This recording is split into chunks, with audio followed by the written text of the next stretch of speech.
Hello and welcome to the Community Career Promoter Monthly Career Advancement Webinar. I am Mark Hart and I'm your moderator tonight. The Monthly Career Advancement Webinar is a place for sharing career advancement tips and experiences. Please note the next webinars are scheduled for February the 11th, March the 11th, and April the 8th. Monthly second Thursdays at 7 p.m. Eastern Standard Time. We want to thank our generous sponsors, and we'll go to the next slide. Our webinar hosts for the Community Career Promoter. Community Career Promoter inspires career advancement seekers to achieve their highest human potential. It connects career advancement seekers with local career resources and serves all people who seek career advancement.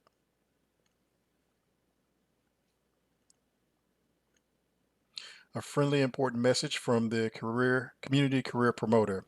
Seeking career advancement? Contact your nearest American Job Center. Want to help others in career advancement? Tell them about the American Job Center. Search American Job Center and find your nearest center.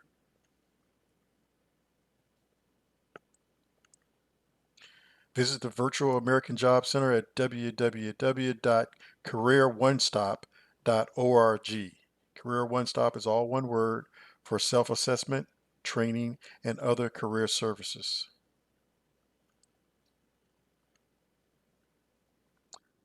Our webinar sponsors: Impact Management and IT Solutions. Impact Management and IT Solutions provides simplified solutions, management services from the start to completion, and information technology services from basic to complex based on the customer's needs. Next webinar sponsor, Addis Solutions. Addis Solutions provides digital marketing, including website development, print and online promotion materials, and online marketing and advertising.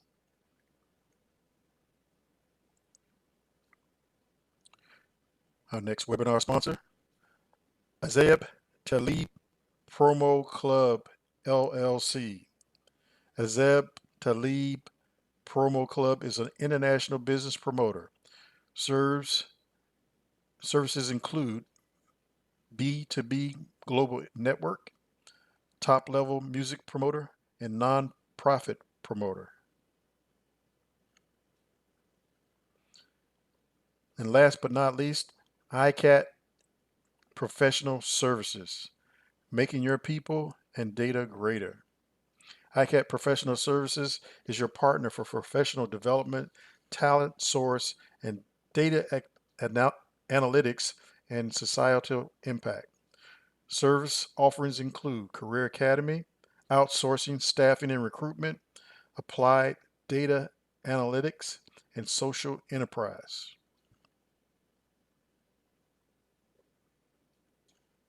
These are webinar tools for you to use for tonight's career webinar. The mute and unmute buttons, you can randomly toggle back and forth, the video off, chat, or raise the hand. We encourage you to chat throughout the session, and we welcome questions, comments, agreements, and disagreements.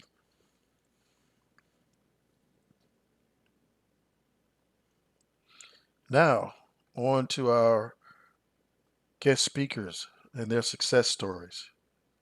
First, I'd like to introduce you to our first guest, Andree Omoregbee. She's a program associate, International Development Organization. She has numerous skills and has traveled throughout the world. Our next guest speaker is Quadagno. She's a instructional designer, learner consultant, and she does project management. Type of work she likes to do: travel the world, be with family, and watch and attend college football.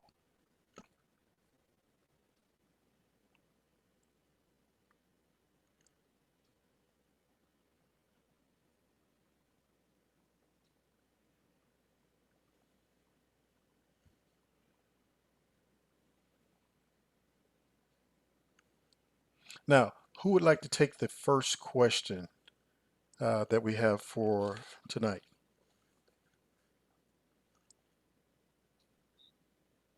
This is Ann. I can. Thank you, Ann.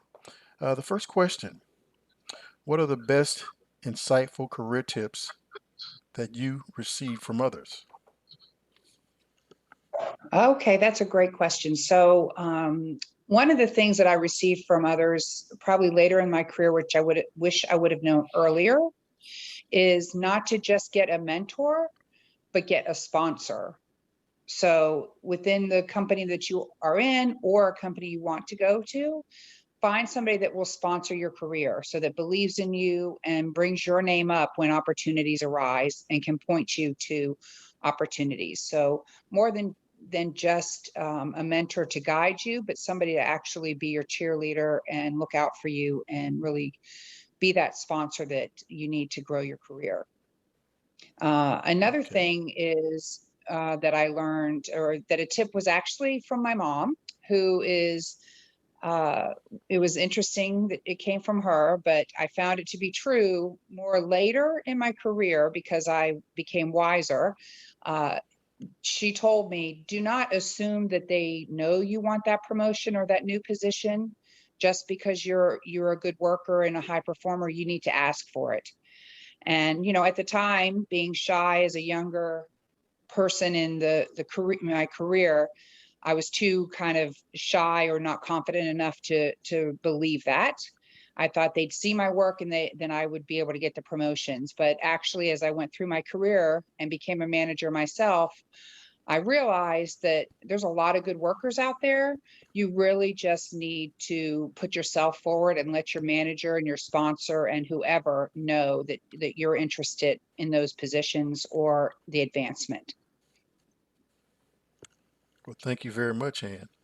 Andrea, how would you answer that question? What are the best insightful career tips that you receive from others? Sure. Thank you, Mark, for the question. First, I just wanted to thank everyone for joining us tonight. It's certainly a pleasure to be asked to speak. Well, for me, I definitely agree with Anne in terms of getting a mentor and having someone that truly invests in you. Another thing that I've found helpful was investing in continuing education, especially within the international development field. We get these degrees, we get our undergraduate degree, we get our master's degree, um, but we're not always equipped with the specific skill set. So just investing in myself personally definitely helped me just from certification classes in terms of project management, getting more equipped in advanced in Excel, financial budgeting, and also deepening my foreign languages skills certainly helped me quite a bit. And I, for sure, if I hadn't have known that, I would have certainly been lost. Because even now, I speak to people just coming into the international development field, and they kind of feel lost because um, they weren't told all of these things. So that's definitely something that's been super, super helpful. And then also, I'm naturally someone that likes to ask a lot of questions. So I would certainly say that my mentor just telling me just to um, be open to new things and asking questions to further develop your knowledge about your career or where you want to go in life. But it also is good to ask yourself those specific questions just to really narrow down what you're passionate about, things that you could possibly compromise on to just better get an understanding of who you are as a person so that you can be beneficial in the workplace. Well, thank you very much. Technical skills, personal skills, mentorship, and advocating for yourself. Thank you very much. Um, Andrea, can you take the next question? What are Sure. the career lessons that you've learned in the hard way? Sure. So I'm definitely a type A type of person. Um, I I wouldn't say that I don't like change, but within the work field, I'm very like, this is what we have to get done, this. I'm very task oriented. So one lesson I had to learn was to truly just to be open to whatever may come my way. Um, at any given in time, I might be working on one task and get thrown another task. And, for someone that's not necessarily open to new things in terms of deviating from one specific thing, I certainly had to learn to be more open. And then another thing was just being open to constructive criticism. So with that, like I did say about asking questions, you also have to be open to that feedback, and just being more mindful of that certainly helped me a lot. And in terms of just learning the hard way about that, because I do have a type A personality, as I did say, I wasn't exactly always open to deviating, and that almost cost us a project because I just got so caught up in doing one thing, and that kind of put a monkey wrench into it. So I had to quickly jump out of that mode and just realize that, what, this is bigger than myself. And you just kind of have to roll with the punches. So I certainly think that that definitely applies not only just in your career, but also in life. And then another thing is just also another career lesson that I learned was to build relationships often and early. I'm also someone that can be a little bit more introverted and to myself. And I definitely feel like building those relationships and coming out of my shell certainly improved my relationships when I did leave those positions, in terms of just like when I needed like a recommendation, or even if I just had a question, I could still reach out to that person because I had built a good rapport with that person. So certainly building relationships was definitely something that helped me as well. Thank you, Andrea. And how would you answer that career lessons that you've learned the hard way question? Sure, thanks. So, one thing I learned is that you need to get out of your own way mentally. So, I look back at my career and realize that there were times where I was very conservative in my career, meaning I didn't take risks with looking for other positions, going to, changing jobs, et cetera. And really, it's because, when I was a consultant, consultants travel a lot, and I was a divorced mom. So I didn't want to take the chance of poking my head up looking for opportunities because I was worried that they would be like, you've got to travel. So I look back at that and think that there were opportunities where I could have looked for other promotions or career opportunities or other things that would have been rewarding and career beneficial if I didn't have such, a mental state of protecting, myself and not having to travel.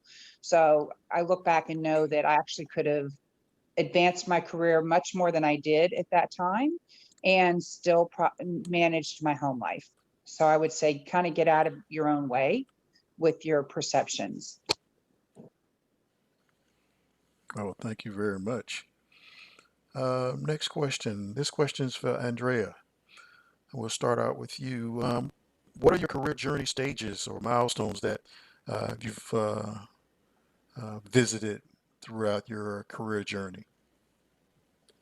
Sure. So in terms of my resume, it's very broad, but then again, also very specific. I've had experiences working in the nonprofit sector, also working with business organizations. I'm a former intern on Capitol Hill, so I had a little bit of experience working in politics. I also dibbled and dabbled in the legal realm because at one point in time, well, for a pretty long time, I wanted to be a lawyer. My parents are African, so just kind of growing up in a household where it's like you're either a doctor, lawyer, engineer. There's no deviating from that. So starting out, I wanted to be a lawyer. I started off in law school, wasn't really for me, and I found my way back to advocacy. Um, so for me, in terms of milestones, one of the biggest milestones for me was traveling back to Nigeria. specifically Edo State, Nigeria, where I'm from. And one of the things that unfortunately Edo State is known for is human trafficking and sending our women specifically to Italy and other European countries. So that was a really eye-opening experience because I was truly able to help those girls specifically, and also the men that were trafficked to Italy. A lot of them didn't even make it to Europe. So it was a really eye-opening experience to really get to the root causes of why they chose to go overseas or wanted to go overseas. In a lot of cases, they are eldest children like myself, so they feel that pressure. So I was able to interview them and get a better understanding of what they weren't getting from the government. And specifically, they talked about empowerment, something that they were lacking. And I've just noticed that a lot of the experiences that I've had over my life have centered around really empowering marginalized groups and helping them in ways that they can't exactly help themselves. So that was definitely something that was a milestone within my career. And furthermore, just with every experience that I've had, I've certainly deepened my level of understanding of others, cultural biases that might exist. So that has certainly been something that has certainly helped me to just be a better person overall. Yes, I can imagine those experiences, Yes, life experiences and traveling make you a well-rounded person. sure. Anne, how would you answer that question? What are your career journey stages or milestones that you've experienced thus far? So I would say they're pretty traditional, except for the beginning of my career. When I first started, there seemed to be in the economy a lot of downturn and businesses laying off people and closing and things. And I thought I wanted to work for a small company so I could do wear different hats. And what I found was at the beginning of my career, those small companies couldn't stay afloat. They couldn't make payroll, or they lost contracts, or people didn't pay them. So I ended up changing from thinking I wanted to be more of a generalist in a small company to going to a large Fortune 500 companies. So I'm working at several of them. But after that, it was pretty traditional of, working my way up from an instructional designer to project manager, consultant, manager, learning leader, program manager, et cetera. So all those things that are related. And I kind of, reason I went into learning was because I get bored pretty easily. So I like the idea of learning new things all the time. So it really fits my, career and my personality to be able to wear those different hats. But even though I say, that it's it's a traditional path, it doesn't mean even a traditional path doesn't mean you just wear one hat, right? So I get the opportunity to do things that all connect, but that provide me to use a lot of my different skills. Mhm. I would say that Anne and Andrea, you both have a multitude of different experiences as far as career or employment, and you come into contact with different people who come, from different career fields. So it's to me, it's pretty obvious that we all have to, well, we won't be staying in the same job always, all the time. Uh, and as you, as a instructional designer, you're working with all types of different clients. And Andrea, you've had experiences that a lot of people who are, and sometimes, let's say just in America, may not only have just in one state. So both of you are really valued guest speakers tonight. My next question um, is, what actions in the past led you to secure jobs? In other words, what did you do right to secure jobs in the past? Andrea, can you answer that one for us? Sure. So I can speak prior to LinkedIn and after LinkedIn. So for me, prior to LinkedIn, with a lot of my positions, I heavily relied on my experiences with school and also with my professors. Starting out after graduating college, I decided to do a graduate certificate program in Boston. And during that time, I had two different internships. One was with the International Institute of New England. So that was working with immigrants and asylees coming to America, and just providing them different resources. And the other one had to do with, was working with the Women's Caucus at the Massachusetts state government. So both of those experiences definitely shaped me in a positive way. So in terms of just securing those jobs, of course, my school did help me, but I did have to also reach out to those organizations. So certainly putting myself out there really, really helped, because I knew that if I didn't put myself out there, nothing was going to happen. So after the time of LinkedIn, I've definitely utilized LinkedIn a lot more in terms of just reaching out to different organizations, connecting with them, people within the organizations, going on informational interviews. So informational interview isn't like a physical interview. It's before you even apply for a job, just you're talking to people within the organization, asking them different questions about like the company culture, what they like or dislike about their job, their specific job, and just getting a better feel for it. And I definitely found that to be very useful. And then also just directly messaging HR, people within the HR department to also do informational interviews. So when a position did become available of something that I might have had of interest, I was already in the back of their mind. So that was definitely something that helped me in securing jobs, and just also just getting my name and my face out there, just for so just in case that particular organization didn't have a position, they could reach out to somebody else that might have had a position that they needed to fill. So I was constantly in their mind. So just putting myself out there certainly helped me. Hmm.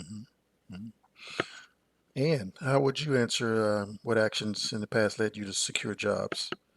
And what did you do right to secure those jobs in the past? All right. So what I found, which I'm not sure this is the same for everybody, but for me, one of the foots in the door, especially early in my career, was going to the school that I went to. It's well known for instructional design. And what I found is when people saw that on my resume, it opened doors, right? I wouldn't say that that's probably the case for most people, but if you're going into a specialty field and there's a school or a few schools that are known for that, and you can afford to go and you can make that work, I do suggest that. Even though I'm farther along in my career now, I actually find that just recently with a current client, they wanted to, before I started working with them, they asked me basically what my credentials were, which was interesting. And as soon as all I had to say was where I graduated from, I was prepared to say much more. But once they heard where I graduated from, they were duly impressed, and that just settled it right there. So I would say that if you're getting a specialized degree, that make sure you get it from someplace that's well respected. And then Mhm. additionally, what always has worked for me is really going back to having that reputation, having it internally and externally, and delighting the client. So I know that when you have and you used to have references, now there's a lot of stuff more on LinkedIn. But if you're looking internally, like I've been with my primary company for quite a long time, so the way I find positions are really because of my my reputation, right? So people open Mhm. doors for me, they stick up for me, they go find things, they sponsor me, et cetera, because of my reputation. So I would say not only get the credentials, if that's a field that you're in that requires that, but also continue to build that reputation. and then you're able to leverage it, and people will do it for you. They're more than willing to. So don't even be afraid to ask for, their sponsorship or their recommendations to get onto your next position. Okay. Sounds like Andrea, you did some job shadowing. Is that what you did when you were doing your informational interviews? Um, Essentially, yes. So I would just reach out to an organization. I would primarily find them on like LinkedIn because a lot of them have, they have like their position. So I would read a little bit about their bios and also read about like what their particular job um, entailed. So then I would kind of tailor that in my response to them. So that I would just reach out on LinkedIn to them or just email them, just saying like, hey, I see that you work at this particular organization, that you're in this position. I would love to just kind of pick your brain to get a better idea about how you feel about working at the organization and just other potential opportunities that you might see that might be beneficial to me, or that or in ways that we could really work together or network. So I definitely found that to be beneficial. So when I would have these informational interviews, I was fully aware of the things that they were doing, but just to kind of just to get more detail from them personally, because of course you can read a website all day with what that organization does, but until you actually physically speak to someone from their perspective, whether it's positive or negative, you can't really, really gauge the organization. So I definitely felt like that was something that was really beneficial to me. So then I could kind of visualize myself working there, seeing that if I would want to work at an organization like that. And of course, Glassdoor, I don't know if anyone on the call has heard of Glassdoor.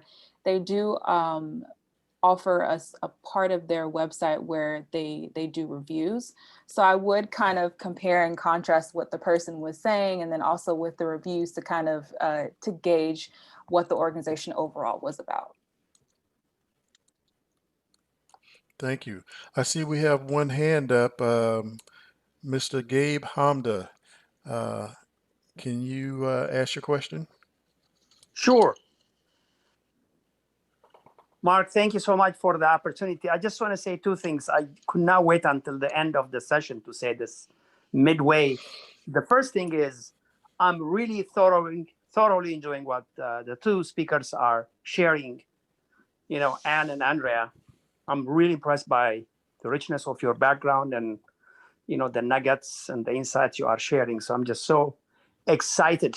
So based on that information, what I want to tell our attendees is if you happen to have, neighbors and friends and family members and enemies, send them here. So the second Thursday of every month, 7 p.m. Eastern time, using the same information you got here, please share with them because, I'm finding this to be very, very helpful. And I don't want anyone to miss out. So that's one comment. The second comment I want to make is about informational interview that Andrea is sharing. Community Career Promoter is a community service organization.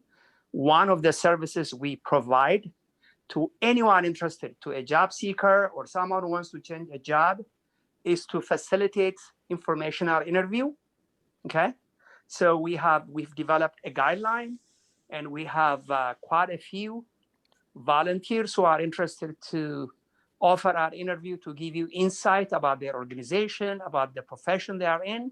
So if you or anyone, as I said, a neighbor, a friend, a family member, enemy, anyone needs it, please reach out to us and we'll be delighted to facilitate that. One example is our speaker last month, Martha Fokang. She's just one of the rising stars in her profession, and she happened to be willing to conduct informational interview. And two of our attendees were able to speak with her, and she was able to give them insights, feedback, and helpful path toward their success. So even maybe one of our speakers here may be willing to to do that for any of our candidates. So feel free to reach out to us, and we'll be happy to facilitate. So with that, Mark, back to you, and thank you for the opportunity. Well, thank you, Gabe. Let me go to my next question. We'll start out with Ann with this one. What actions led you or contributed to your advancements, promotions, or pay raises?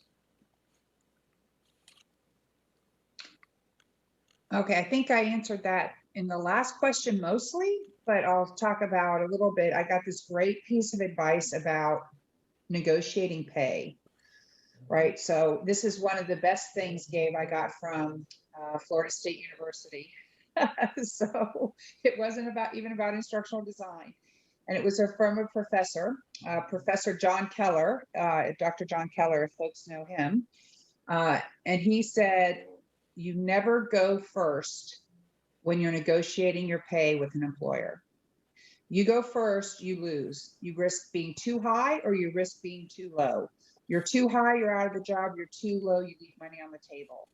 So that has always been my guiding principle when negotiating pay, either initial pay or pay raises, is not to go first, to let them go first, and then just to have a little bit of silence and then say, I was thinking higher. And that's it. And let them go from there, because you're not saying you're not going to take the job, but you're giving them the opportunity to offer you more money. And I have used that and it has worked. So that was just like the best piece of advice I got for pay raises. Well, thank you very much. I think that would have worked on me too. Andrea, Yes. what actions led to or contributed to your advancements or promotions or pay raises? Right. Thank you, Miss Ann. That was actually really helpful, and I'll definitely be using that. So for me, I can give it my perspective from an entry level to mid-level perspective. So I can talk in terms of just already being in that position. For me, it solely stemmed on me just working hard and being consistent, and also taking on outside projects just to prove not only to myself, but also to them that I could handle the work. And also just paying attention to the minute details was very beneficial. And then in terms of just, in terms of pay raises and promotions, I personally, as I've said before, I like to look at Glassdoor because it gives a range of the pay for that particular position that you might be applying for, not only overall, but within the organization. And if they were to ask, in many cases that they do, if they don't already just have a specific budget in mind, because especially within the nonprofit sector, you don't get into the field to make zillions of dollars. You get into it because you truly love working with people. So for me, I would always shoot a lot higher because I knew my worth. But of course, I would always say, of course, I'm open to negotiating. But for me, also sending out letters just to further express my interest after securing the position, and providing them with writing samples, that also helped, and providing them with other things that they didn't exactly ask for, just to show them that, one, I was the ideal candidate and they did need me on the team, but to also enforce the fact that they would be missing out if they didn't, pay me what I was worth. Hopefully that answers the question. Absolutely. Thank both of you for those great answers. Next question. What advice would you give to your younger version of yourself? And you can also maybe steer us to some free resources if you can think of some of those. I can answer that question. So I can go back to a story of interning on Capitol Hill. I wasn't exactly supposed to get the position working on Capitol Hill. I was, even back then, really interested in foreign affairs. And the specific congressman that I ended up working for, he was heavily interested in agriculture, energy and commerce, and other things like that. But because I'm part of a historically Black Greek organization, and also our intern coordinator, he was interested in foreign affairs. He pretty much vouched for me. And once getting up there, something that he definitely taught me was to network. I was kind of young, so I didn't take advantage of it like I should have at first. But he definitely enforce that to just network and constantly talk to people, and do your research about, you know, different organizations that you might want to work to, and truly try to get in contact with those people, because not everybody has those connections of, oh, if you knowing that person, that's already going to be your foot in the door. So you just making yourself available, and showing them that you want the job would have definitely been helpful back then if I would have taken advantage of it. And lastly, I would definitely tell myself to be more confident in my abilities and my skills. And I still tell myself this. As I did speak about earlier, I am a product of African parents. My mom's from Liberia, my dad is from Nigeria. And also just being the eldest, I constantly felt like I wasn't doing enough. And I still have those moments of feeling like, oh, I haven't done enough, even though my resume says one thing. But just for me, I wish I would have told my younger self just to be more confident in my abilities, in my skills. No one has life figured out. And in 2012, I still have this message. A woman that, well, she's now one of my mentors that I had the pleasure of working aside while on the Hill. She told me, no one has life figured out at 24. No one has life figured out at 64. All you can do is work hard, learn as much as you can, and believe that things happen when they are supposed to. Give everything else to your creator. And even to this day, that's something that still resonates with me when I'm having those moments of not feeling as confident in myself as I should be. Well, thank you very much. And what would you say to that that question about advice for the younger version of yourself? Well, the first thing I would say is exactly what Andrea said. And I found that to be so true for myself is I had confidence in my skills, but I didn't have confidence in myself necessarily. So I wouldn't ask for those promotions. I wouldn't put myself forward for things. And so I think you have to know that if you've built your skills, if you are successful in completing assignments and working like that, to not just have confidence in what you did, but have confidence in yourself. And then that way you can go forward and ask for those promotions. So if I talk to my younger self, I would tell myself, have confidence in yourself. You know, you do a good job. You know, you have the skills and abilities. So go forth and ask for those things that you want. And then the other thing I Hmm. would say is, don't just settle. Don't settle for comfort in your job, right? Go forward and look for more challenges. Don't be afraid to take risks because you're afraid you'll lose your job, or don't stay at one company because you're comfortable. And I think that, as a class of people, millennials seem to do that really well, right? They know that for career advancement, they have to move around. And I would say that based on my career, I would agree that I wish I would have done that more. I would have told myself. Hmm. I have a question, additional question for each one of you in this particular area. If you could, I mean, I know you all have a busy schedule, both of you, but if you could say something to a younger person, or work with an organization, what would be the main focus of uh, your charge when you're working with an organization or a person to inspire them like you have been inspired?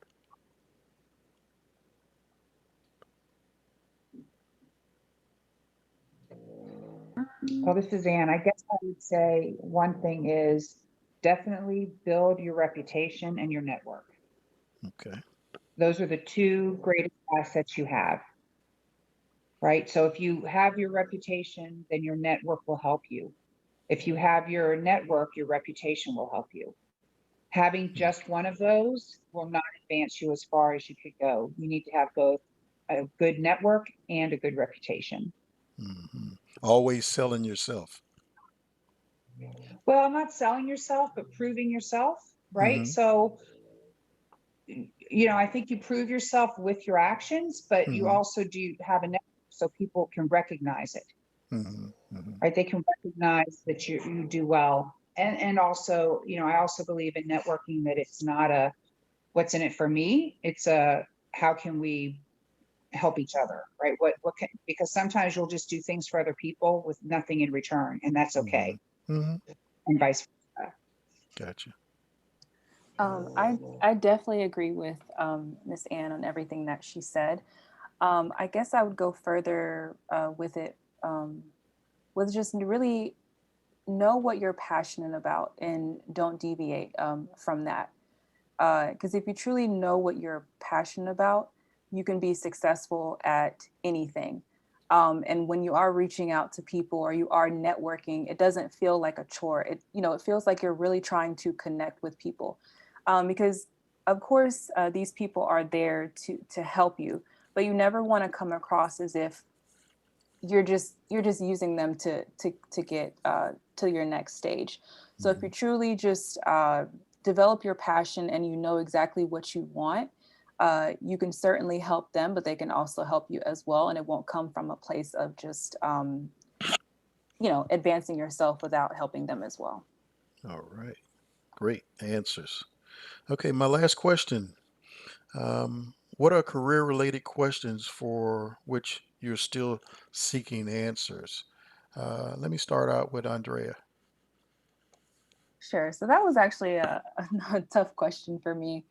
But for me, working in the international development field it is a selfless job and profession, and you often feel like you're not helping enough. So for me, I always ask the question: how can I make a greater impact? How can I help as many people as I can? Is that taking on more projects, or also I've thought about having my own organization. Um, to a certain extent, more like a nonprofit organization or a foundation. So for me, the biggest question that I've always asked myself is, how can I help more people? What are ways that I could also assist other people in helping other people?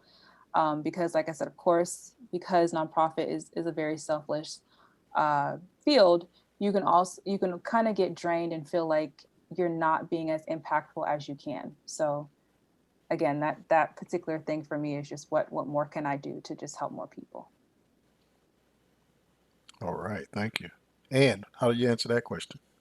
Well, that was a hard question for me as well, because I've had a long career so far, but I think you still have the same. I still have some of the same questions I had when I was younger, and it's, do I stay where I am and be safe and comfortable, or do I look outside of my current situation to find something else?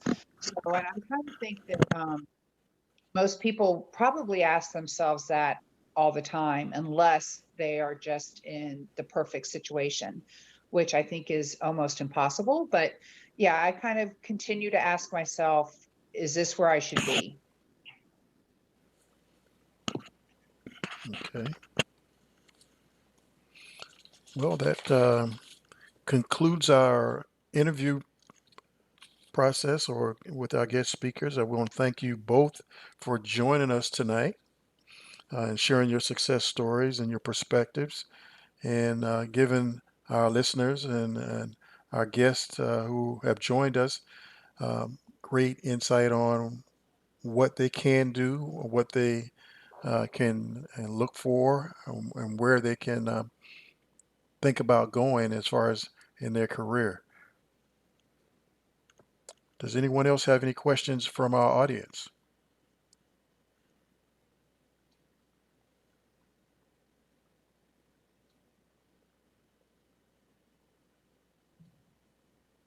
Looks like Mr. Gabe has a question, I think. Okay, Gabe.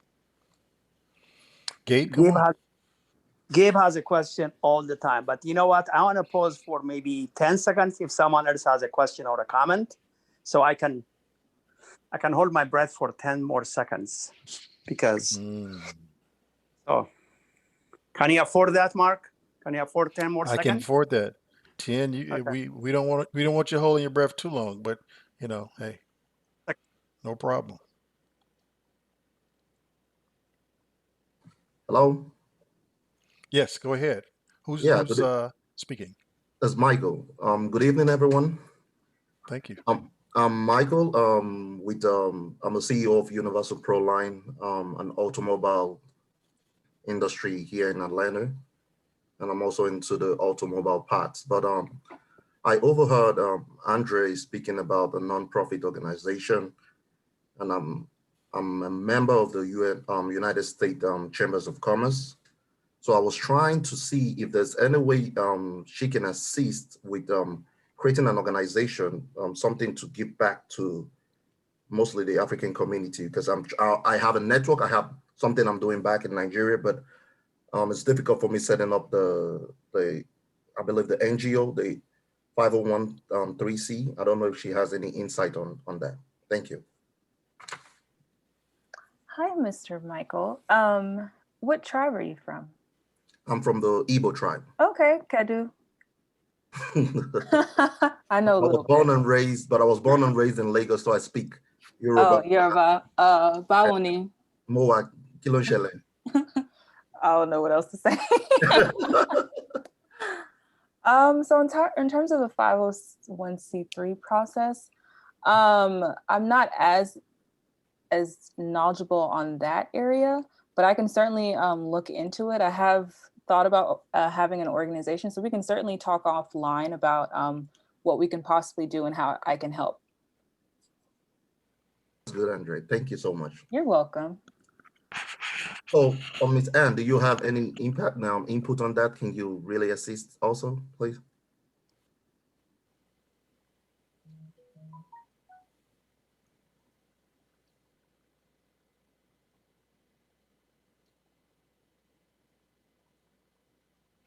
I don't know if she heard you. Ann, did you hear the question from Michael? I did. I couldn't get unmuted. I apologize. Unfortunately, I do not have any expertise in that area to offer, except good luck, because it's worthwhile to have that give back, but that's all. I've got good wishes. All righty. Thank you so much, Ms. Ann. Well, thank you for your question, Michael. Thank you. Thank you for it. Gabe, would you like to ask your question? Or is Sure. there another hand up? I mean, if there is another person, I always want to, because I have access to the two speakers and every one of you, I can ask some other time if there's someone else, but if not, I'll be happy to go next. Well, please proceed then. Perfect. First, Michael from Atlanta, we're so happy to have you here. So I know how to reach you because you came through Azeb, and so I can reach out to you, and we'll be happy to connect you with some resources. I know a few people who have done what you are looking for, and I'll be delighted to connect you for a nice compensation. I'm joking. For a nice compensation, I'll connect you with Andrea as well. Although she's in Atlanta, I'll be happy to do that. It's just nice to hear that Nigerian chatter. So it's just it just gives me so much joy, because one of the things the career promoter wants to do is to be available of service to people from wherever they are. So far, we have people from West Africa, from Europe, Midwest, East Coast, join us. And we just want to, the more languages we hear is such an amazing music to my ears. So I love to encourage that more. So here are my two comments. One is, Anne, I think when you said reputation precedes you, or reputation as a basis for your promotion, I just want to give a testimonial. I work with Anne closely, and so, her colleagues, I'm just talking, I'll give you an example. So Anne works with a client for ICAT, And this, there are, I don't know, maybe 7 and growing number of projects. And she is managing all of that. And from everything I hear from the client, from different project leaders, I hear amazing things. So what that is, Anne is not blowing her horn at all. She's just doing her work, but her reputation everywhere, all of these people are just applauding Anne. Her expertise, her dedication, the way she works with them, her kindness, everything about her speaks loud. So that is such a powerful, in your absence, if all of these people can sing your praises, it's just such an amazing music. And so Anne Thank can ask you, her, Dave. Thank you. say that. And so anyways, so just a walking example of everything she said. And you can be promoting yourself, but if your actions are saying something else, it's trouble there. So I think everyone gets that. So that's about Anne. So Andrea, when Andrea was speaking, something that really warmed my heart is, I believe, when she was working, I believe in Nigeria, that's what you said, you are, pretty much working on your career, and your calling just caught you. So I was intrigued by that, how you are just going about doing your work and your career, and how you discover your calling to make a difference. So that just really warmed my heart. And I come across a lot of people who say, how do I know my calling? How do I know my calling? Guess what? It's right there in front of you every day. You're doing it. So it just, I was very happy to hear what you're saying. And so maybe I'm talking to the next ambassador to whatever country. I keep saying the next ambassador to China. I mean, what? Thank you. I just want to give those comments. Gabe, if you're handing out those ambassadorships, I think both of us would like one. Yes, please. Yes, anything you want. Anything you want. So I appreciate the opportunity.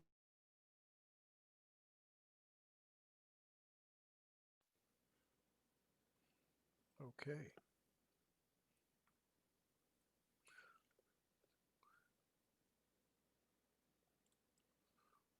Well, Community Career Promoter would like to thank you all for joining us this evening. Please join us on the second Thursdays at 7 p.m. Eastern Time. Our next webinars are February the 11th, March the 11th, and April the 8th. And again, thanks to our generous sponsors who sponsored our Community Career Promoter this evening. Everyone have a great night. Thank you. Hello. Hello. Yes, we have a question. Okay. How can one be I think I'll go through a zip and answer that question. I think it's more of being a sponsor of the program and stuff. So it's fine. I'll just go through my sauce. Michael, we'll find you. I'll be talking to Azib, and we'll get hold of you and definitely collaborate. All righty.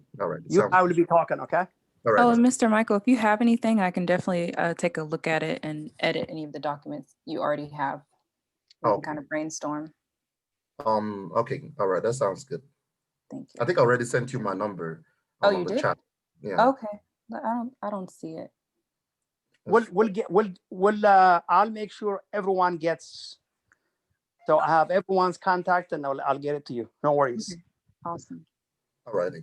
Thank you, guys. Thank you. It's nice meeting you all. We appreciate you. Yeah, thank you very much for asking your questions and being here.